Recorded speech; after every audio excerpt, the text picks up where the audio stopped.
அனைத்து இந்திய அண்ணா திராவிட முன்னேற்ற கழக ஆட்சியில்தான் ஒரு பிரமாண்டமான திட்டத்தை நாம் கொண்டு வந்தோம்.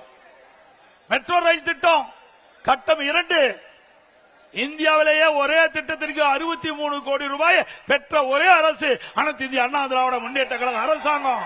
இதுவரை இந்தியாவிலே ஒரு திட்டத்திற்கு 63 கோடி ரூபாய் 63,000 கோடி மத்திய அரசு அனுமதி வழங்கியது கிடையாது.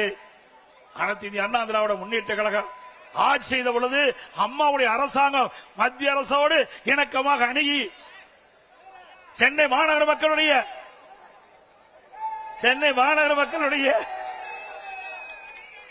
போக்குவரத்து நெரிசலை குறைக்க வேண்டும் என்று இதை புரட்சி தலைவி அம்மா அவர்கள் திட்டமிட்டார்கள். துரதிருஷ்டவசமாக அம்மா அவர்கள் மறைந்தார்கள். அம்மா கொடுக்கப்பட்ட வாக்குறுதியை நிறைவேற்றுகின்ற விதமாக அம்மா போட்ட திட்டத்தை முழுமையாக நிறைவேற்ற வேண்டும் என்ற அடிப்படையிலே மத்திய அரசோடு தொடர்பு கொண்டு மெட்ரோ ரயில் திட்டம் கட்டம் 2 118 கிலோமீட்டர் அந்த ரயில் பாதை அமைக்குவதற்கு அனுமதி பெற்று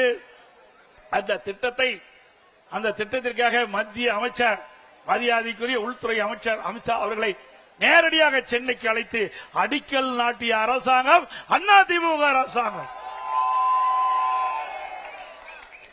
இந்த திட்டம் முழுமையாக நிறைவேறுகின்ற பொழுது சென்னை மாநகர மக்கள் போக்குவரத்து நெரிசல் இல்லாம பயணம் செய்ய முடியும். இது அதிமுக ஆட்சியுடைய சாதனை. அதிமுக ஆட்சியுடைய சாதனை. சிந்திச்சு பாருங்கள். இப்படி ஏதாவது ஒரு பெரிய திட்டத்தையாவது 5 ஆண்டு காலத்தில் இந்த சென்னை மாநகர மக்களுக்கு கொடுத்திருக்கிறீங்களா? இல்ல.